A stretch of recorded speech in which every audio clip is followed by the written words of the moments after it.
আবু জেহেল আবু লাহাব বলে, ও ভাইপো মুহাম্মদ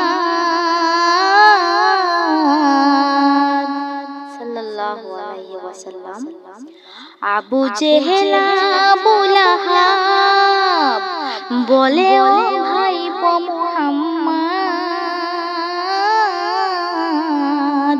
দেখাও একটিবার তুমি দ্বিখণ্ড করে চাঁদ, মানিব তোমার নবী বলে আনিব আজ, মানিব তোমার নবী বলে আনিব ঈমান আজ।